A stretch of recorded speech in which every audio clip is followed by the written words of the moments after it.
네, 안녕하세요. 오늘은 이 미국 대선에 대해서 좀 설명을 드리겠습니다. 조금 과장해서 트럼프가 긴고아, 그러니까 머리에 뒤집어 쓰는 억제 이 시스템을 뒤집어 썼는데 좀 과장해서 그걸 보쌈당했다 이렇게 말씀을 그냥 드리는 거예요. 오늘 1, 2부를 하고 내일 3부부터 또 설명을 드리겠습니다. 그러니까 좀 방대한 그런 얘기입니다. 트럼프를 맞으면 말로 쉽게 해서 보쌈한 이 집단에게는 이게 페이팔 마피아인데 한국 핵무장 시킨다든지 주한미군을 철수시킨다든지 그런 건 없어요. 전혀 그거랑 관계가 없는 집단입니다. 오히려 전혀 다른 관점에서 한국을 대하고 있다고 보고요. 그건 윤 대통령과 트럼프의 첫 통화에서도 아마 어느 정도 느낌이 있었을 거라고 생각을 합니다. 이 사람들은 사상 최강의 군사지정학 전문가들이에요. 소프트웨어 하는 사람들인데 그렇게 됐어요. 그리고 아마도 트럼프가 이번에 한 텀을 할 것 같고 그 후를 이어서 밴스가 2텀을 하게 될 걸로 보입니다. 그래서 앞으로 12년을 아마 이 사람들이 지배하게 될 거로 그렇게 생각을 합니다. 좀 자세하게 한번 그 사정을 좀 알아보죠. 거의 믿기지 않는 수준의 대승입니다. 압승입니다. 4개의 녹슨 벨트, 러스트 벨트 배틀그라운드 스테이트, 그러니까 위스콘신, 미시간, 오하이오, 펜실베니아를 모두 석권했습니다. 또한 동그란색으로 칠해놓은데 오늘 이 시점까지 확정이 안 돼가지고 제가 이제 검은색으로 그냥 동그라미만 칠해놨는데 거기가 이제 네바다와 아리조나입니다. 여기도 석권을 했습니다. 그래서 전체 538명의 선거인단 중 312명을 차지하는 대승리를 거둔 것으로 보입니다. 노랗게 동그라미 쳐놓은 게 이제 맨 왼쪽이 위스콘신, 그 오른쪽이 미시간, 그 아래가 오하이오, 그 다음에 대서양 쪽으로 오른쪽에 있는 게 펜실베니아입니다. 네, 그리고 이제 또 대통령 선거만 이긴 게 아니라 상원 선거도 압승을 했습니다. 예, 상원이 이제 원래 세 반으로 나누거든요, 100명을. 그래서 올해 이제 제1반 클래스 1 선거가 대선과 함께 치러졌는데 여기서도 압승을 했습니다. 상원은 전체 100명을 클래스 1, 2, 3로 나누어 돌아가며 2년마다 선거를 치릅니다. 그래서 상원의 임기는 6년이 됩니다. 이번 선거에는 모두 34석에 대해 선거가 치러졌습니다. 그중 공화당은 10석을 방어하고 민주당은 24석을 방어한다면 기존의 민주당이 51대 49로 유리하던 상원 구조를 유지할 수 있습니다. 물론 여기에 이제 4석인가 민주당 성향의 무소속이 있습니다. 그러나 그걸 저는 그냥 민주당으로 얘기를 드리는 겁니다. 그러나 민주당은 무려 5석을 상실할 것 같습니다. 그래서 공화 54, 민주 46이 될 것 같은데 아직 이제 그 네바다와 아리조나가 결과가 안 나왔기 때문에 펜실베니아가 결과가 안 나왔어요. 그래서 53대 47이 될 수도 있습니다. 굉장히 박빙이에요. 그러나 기본적으로는 52 이상은 확실합니다. 네. 하원도 선승을 했습니다. 하원은 2년마다 전부 전수 재선이 이루어지죠. 예, 그래서 확실해질 때까지 워낙 선거구가 많기 때문에 좀 더 시간이 걸립니다. 그러나 지금 추세를 보면 공화당이 224석을 최소 차지할 걸로 보입니다. 이는 이제 과반 218석을 여유 있게 넘기게 될 것으로 짐작이 됩니다. 그래서 기존 공화는 220석, 민주 212였지만 아마 민주당이 최소 한 석 이상 상실할 것으로 그렇게 생각이 됩니다. 여기서 잠시 세뇌 탈출 자유구동력 부탁 말씀 올리고 이제 좀 속살, 좀 깊은 내막을 들여다보도록 하겠습니다. 세뇌 탈출은 광고가 잘 붙지 않습니다. 붙더라도 천천히 붙는 경향이 있습니다. 도와주시면 보다 좋은 컨텐츠로 찾아뵙는데 커다란 힘이 되겠습니다. 감사합니다. 트럼프는 이제 긴고아를 쳤어요. 좀 과격하게 표현하면 보쌈당했다. 물론 트럼프가 실권이 없다 그런 소리가 아닙니다. 근데 저 양반이 워낙에 이제 이고가 강하고 에고가 강하고 나르시스적인 데가 있어서 이제 자기 마음대로 막 변덕 부리고 날뛰는 거 이게 이제 그 가장 큰 약점인 사람이잖아요. 자기 자신도 나는 좀 퍼스널리티 문제가 있어, 성격 문제가 있어 이렇게 웃으면서 말하는 정도니까. 그래서 이제 트럼프가 마음대로 변덕을 부리고 혹은 자기 성질머리대로 할 수 있는 세상이 된 걸까? 아닙니다. 네, 긴고아를 제대로 쳤습니다. 이 긴고아라는 건 이제 손오공의 그 머리에 이렇게 채워놓은 이렇게 머리띠죠. 새로 된 거. 예, 긴고아 한자입니다. 아이고 이거 트럼프한테 씌우니까 굉장히 이쁘네요. 예, 긴고아를 찬 다음에는 이제 충실한 일꾼이 됐죠. 예. 트럼프 역시 마찬가지입니다. 긴고화를 단단히 찼습니다. 정확하게 말하면 특정 집단에 아예 보쌈 당했다고까지 과장해서 말하면 그렇게 말씀드릴 수가 있습니다. 자, 그럼 이제 이 특정 집단에 대해서 알아보도록 하겠습니다. 먼저 이제 이거 무슨 소리야? 너 또 백모 너무 오버하는 거 아니냐? 이 정치는 이벤트를 보면 알죠. 2016년 승리 연설 때 한번 분위기를 보십시오. 그때는 트럼프는 왕이고 펜스는 신하, 집사, 사회자입니다. 직접 보시죠. 이게 2016년입니다. And I'm mostly grateful to our president-elect, whose leadership and vision will make America great again.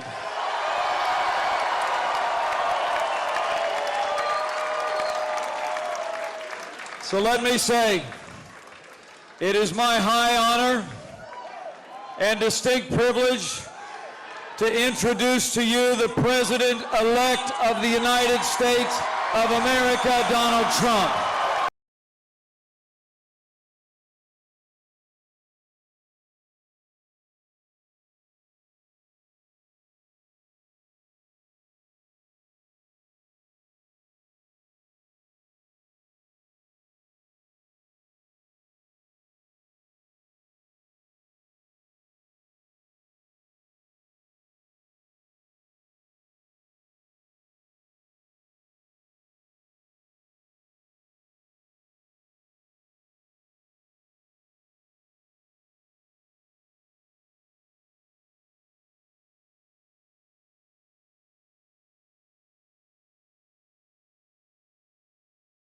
뭐 이제 펜스가 부통령이 선출직인데 같이 선출된 사이인데 펜스가 사회를 보잖아요. 그리고 뭐 트럼프는 일가가 무슨 왕가인 것처럼 탁 등장을 해요. 그러면 2024년 어떤 분위기일까요?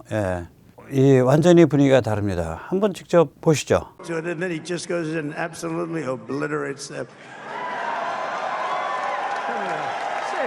Say a couple of words. 이렇게 완전히 그러니까 트럼프가 벤스를 불러내잖아요. 그래가지고 둘이 저렇게 당당하게 악수를 하고 저렇게 아까 펜스가 이렇게 저기 뭐라 그럴까 소개를 하고 트럼프는 뭐 왕가처럼 등장하는 그런 게 전혀 아니에요, 분위기가. 네.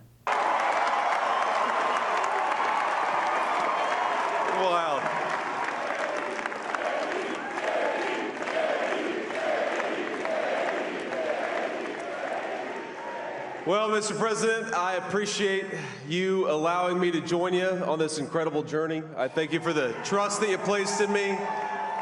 And I think that we just witnessed the greatest political comeback in the history of the United States of America.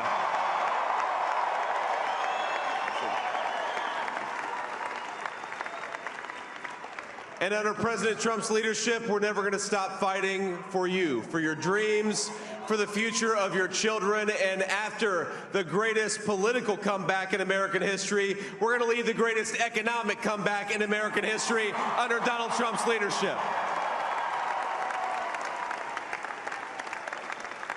뭐랄까 팀 전체가 원래 나와 있고 그걸 트럼프가 사회자 같이 주도를 하면서 벤스를 불러내는데 벤스가 이제 트럼프랑 인사하고 뭐 나오면서 등 두들기고 하는데 한 15초 그리고 나서 벤스의 연설 자체는 한 30초예요. 굉장히 짧은데 먼저 이제 제일 먼저 한 게 그 나를 불러줘서 저를 불러줘서 이렇게 같이 이 위대한 여정을 함께 할 수 있어서 정말 영광됐고 그리고 이제 그 저를 신임해줘서 믿어주셔서 감사하다.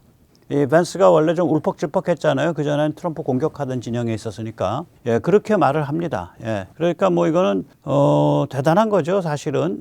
트럼프 스타일이 아니에요. 그러니까 트럼프가 최소한 이 내부에 관해서는 벤스와의 관계 특히 여기에 대해서는 뭔가 사람이 바뀌어요. 바뀐 거예요. 그러니까 트럼프가 아니문이다 이렇게 된 거예요. 그래서 이걸 조금 더 좀 더 이제 좀 그 자세한 사정을 오늘 말씀을 드리겠습니다. 타임스 라디오에서는 아예 뭐 트럼프는 바지고 제이디 벤스와 머스크가 실세다 뭐 이런 얘기를 해요. 근데 이제 그게 사정을 좀 말씀드리기 전에 그 기본을 좀 말씀을 드릴게요. 제이디 벤스는 몸통 홀몸이 아니죠. 뒤에 무시무시한 커넥션이 있습니다. 그 커넥션이 키워서 트럼프의 부통령으로 박아 넣은 인물입니다. 이 커넥션의 이름은 페이팔 마피아입니다. 그렇게들 말합니다. 언론에서. 저는 사실 뭐 페이팔 커넥션이라고 일단 다음엔 부르겠는데 오늘까지는 이 제도권 언론이 메인스트림 미디어가 말하듯이 페이팔 마피아라고 그렇게 부르겠습니다. 나쁜 뜻이 별로 없어요. 저한테는. 네.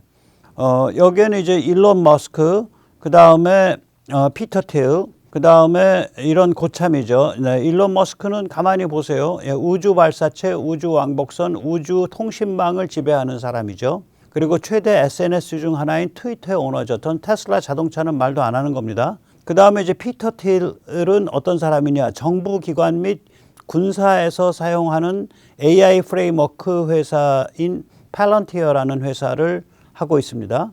그 다음에 이 두 사람이 고참이에요. 그리고 일론 머스크가 투자를 해준 회사가 이게 유명한 엔드릴입니다. 밀리터리 그 논평하시는 분, 군사 논평하시는 분들은 다 알죠. 그 드론 잘 만든다고. 군사용 초연결 AI 및 혁신적 공중 드론을 만드는 회사의 오너죠. 나이가 이제 뭐 30 이짝저짝이죠. 네. 이게 이제 말하자면 팔머 럭키 정도 되면 이게 막내예요.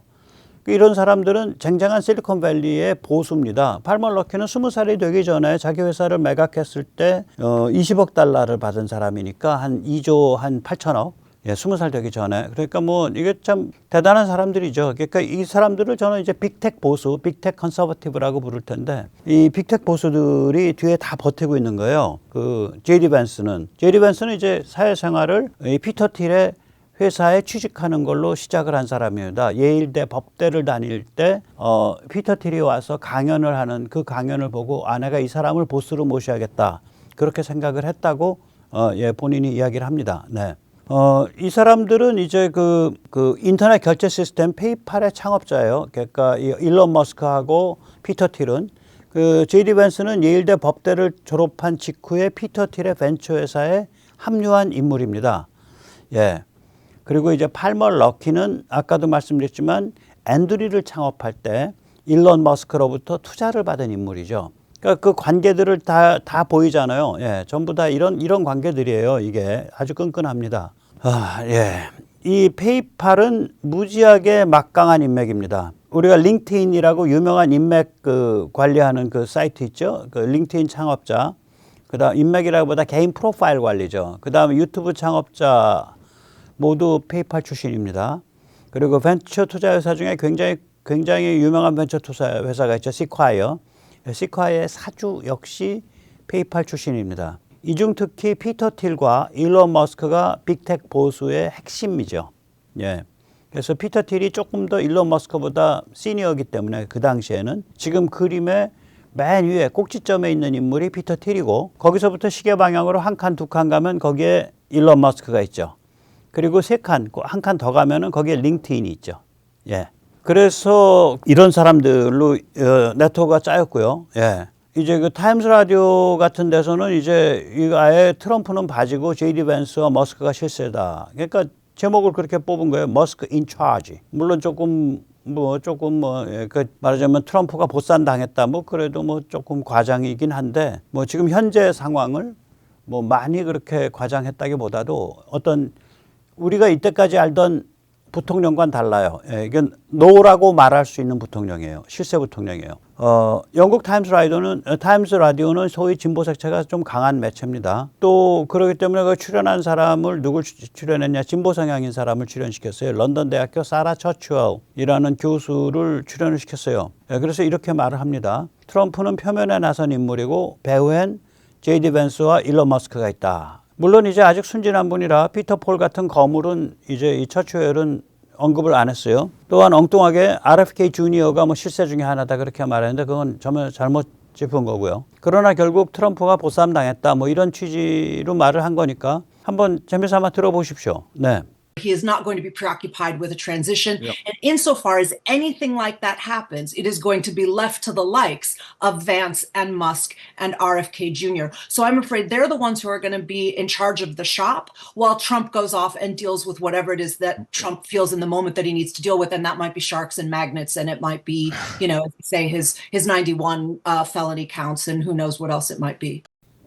네, 야기지에 많이 오른 사람이에요. 그러니까 진보 성향이고 또 유럽 사람이니까 트럼프 당선에 대해서 기본적으로 이제 트럼프는 뭐 겉으로 떠다니는 사람이고 실제 run the shop 내부에서 살림을 돌리고 사람을 조직하고 인수위를 조직하고 뭐 이런 인사를 하고 이거는 제이디 밴스나 뭐 머스크 같은 사람들이 한다. 이런 구조다. 예, 그런 얘기를 하고 그리고 뭐 트럼프는 그 일은 다 맡겨놓고 자기는 딜만 치고 다닐 거다. 뭐 푸틴을 만나 딜을 치던 김정은을 만나 딜을 치던 뭐 살인 강도를 만나 딜을 치던 혹은 그 형사 지금 걸려 있는 그 91건에 대해서 딜을 치던 뭐 그러고 다닐 거다. 이런 그 악담 비슷한 얘기를 하는데 오히려 그런 악담 속에서 이제 진실이 드러나는 게 있으니까 그래서 제가 이제 보여드린 겁니다. 사실은 이제 그 트럼프는 성격이 에고가 강하고, 그러니까 자아가 강하고 나르시스적인 그런 사람이죠. 그러면은 이 페이팔 마피아 같은 이런 무시무시한 백그라운드를 가진 제이디 밴스를 이게 부통령으로 픽업한다는 게 트럼프로서는 쉬운 결정이 아니에요. 그래서 제가 지난 7월 16일 날 이게 그 전에 그 세네타출 화면이죠. 제이디 밴스가 부통령에 지명된 후에 마가 운동의 후계자를 지명했다 이렇게 말씀을 드리면서 그 이 배후에는 피터 틸과 일론 머스크 등 페이팔 마피아 커넥션이 작용했다라고 제가 설명드린 적이 있습니다. 그때 이제 이 그 월스트리트저널이 그걸 조명을 해줬거든요. 그래서 제가 그때 하면서 그때도 벌써 이렇게 다 그 일론 머스크하고 피터 틸 사진 다 보여드리고 이렇게 말씀을 드렸었죠. 네. 이게 트럼프는 이제 그 에고와 나르시시즘이 굉장히 강한 그런 성격이기 때문에 이런 종류의 그 실세 부통령을 지명하는 게 굉장히 부담스러웠을 거예요. 이거는 이제 제이디 밴스가 이게 녹록치 않은 인물일 뿐 아니라 그 배후에는 이제 그 페이팔 커넥션이 있고 그 페이팔 커넥션은 이게 막강한 실리콘밸리 빅텍 부호예요. 뭐 말하자면은 저기 뭐야 이 일론 머스크 같으면은 저 혼자서 이제 마가 그 모자 색깔도 바꿨잖아요. 저 검은색으로 몰라 저런 모자가 원래 있는지 몰라도 또 트위터 오너고 그리고 우주 발사체, 우주 왕복선, 우주 통신을 지배하고 있고. 그 다음에 이제 피터 틸이나 그 팔머 럭키 같은 그런 인물들은 또 AI를 이용한 국방 혁신을 주도하고 있는 인물들이고, 제가 말씀드리는 그 나이프, 그게 그 팔머 럭키가 구축하고 있는 프로젝트 메이븐이라는 시스템을 나타낼 때 미 국방부가 쓰는 그림이에요. 제가 나이프를 설명할 때 그 보여드리는 그림이. 네. 그래서 이게 트럼프 입장에서 결코 이게 녹록한 결정이 아니죠.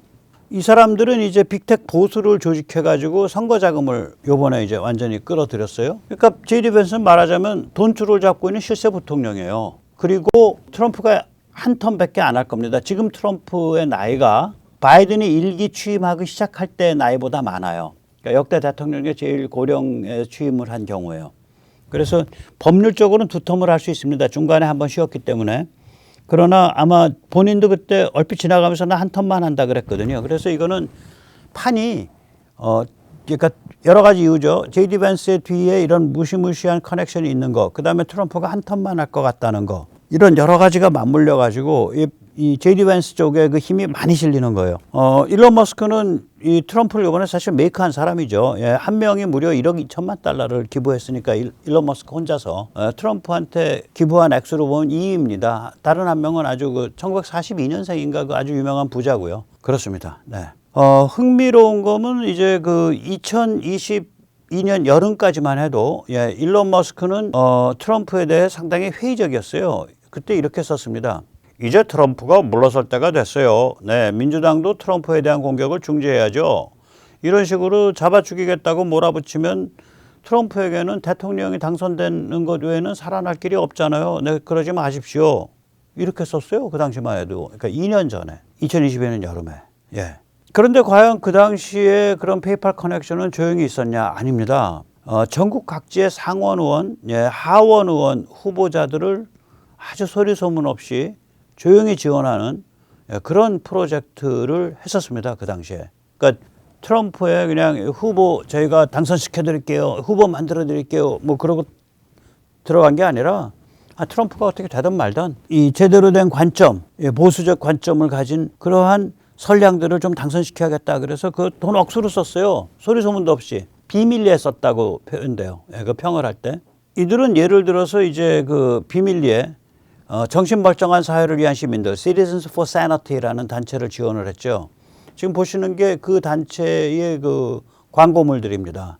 이 단체는 전국 각지에서 국경 문제, 트랜스젠더 문제 등을 거론을 하면서 민주당 후보들을 공격하는 광고를 냈어요. 그래서 나중에 보니까 이게 페이팔 커넥션, 일론 머스크 이런 사람들이 있었던 거예요. 그러니까 소리 소문 없이 생색 안 내고 계속 이런 일을 한 거예요. 그래서 이제 요번에 이제 그 상원에서 이긴다든지 하원에서 이기는 게 이게 말하자면 이런 그 공들인 거랑 좀 관계가 있죠. 관계가 있습니다. 네. 이렇게 이제 그 참 제이디 밴스의 배우가 이런 그 실세들인데 페이팔 실세들인데 이런 페이팔 실세를 밀어주는 그 부통령으로 이렇게 그 지명을 했을 땐 이유가 있을 거 아니에요. 그 과정을 잠깐 살펴보겠습니다. 2023년 말부터 대선 국면이 본격화되자 이제 페이팔 마피아는 트럼프에 대한 지원을 강화하기 시작을 했죠. 그러나 그렇다 그래서 당장 트럼프가 페이팔 커넥션을 배우로 가지고 있는 실세 부통령 후보를 지명하는 것은 쉽지 않은 일이었습니다. 기억하시겠지만 니키 헤일리한테 부통령직 그 한번 제안한 적 있잖아요. 여기에는 이제 여러 가지 원인이 복합적으로 작용을 했습니다. 네. 6월 27일 이제 트럼프 바이든 토론회에서 이제 트럼프가 바이든을 KO시켰죠. 민주당 안에서 바이든 교체 목소리가 막 튀어나왔습니다. 그때 6월 말에. 그러면 이제 트럼프 진영에서는 그때 판단이 뭐냐면 저거 후보 교체 일어난다. 저 민주당 애들은 공화당과 달리 정식 코커스 없이 정식 프라이머리 없이 바로 후보 교체할 수 있기 때문에 화끈한 선수 튀어나올 수도 있다. 그러면 지금까지 우리가 전략을 세우고 우리가 해왔던 선거와는 전혀 다른 선거를 하게 된다. 이런 상황에 이제 몰리게 된 거예요. 오히려 6월 27일 날 너무 일방적으로 바이든을 지원해갖고 넘치면 뭐 모자라는 것보다 못하다 이 상황이 된 거예요. 6월 말에 트럼프 진영이 이제 그 판단을 하게 된 거죠. 그런데 이제 거기에 이제 대형 사고가 터진 거 아니에요. 7월 13일 날 트럼프가 피격을 당하죠. 그럼 이제 트럼프는 이제 생명을 걱정해야 되는 상황이거든. 거기다가 뉴욕 법원이 이제 유죄 선고를 내릴 참이죠. 지금 유죄 선고 나왔고 형량 선고만 남아 있잖아, 트럼프. 그거 이제 무기 연기되거나 이제 흐지부지 되는데. 그러면 트럼프는 대통령 당선 안 되면 이거 뭐 대통령 선거 과정에서 암살 당하지 않는다 그래도 살아나도 감옥 간다는 소리 아니야. 감옥 문이 이제 환하게 열렸네. 그러니까 트럼프가 이 7월 13일을 딱 기준으로 해서 보면 민주당이 앞으로 누가 될지 몰라도 새로운 후보를 상대로 새로운 선거를 치러야 되고 지금까지 선거와 완전히 다른. 근데 저희들이 만약에 오리조나 상원의원이거나 혹은 펜실베니아 주지사 같은 그런 굉장히 그 신망이 있는 파워풀한 남성 중도를 후보로 내세우는 데 성공한다면 트럼프는 굉장히 버거운 선거를 하게 돼요. 제가 그 당시에 6월 말에 7월 초에 그런 종류의 인물을 내세우면은 아마 트럼프가 굉장히 고생할 겁니다. 그런 말을 한 적이 있어요. 그 다음에 두 번째는 이 선거운동 과정에서 저렇게 생명이 오락가락해요. 세 번째는 감옥문이 활짝 열려 있어. 자, 이런 위기, 이런 삼중 위기에 부닥친 겁니다. 이 7월 13일 날. 저게 토요일일 텐데, 전날. 예.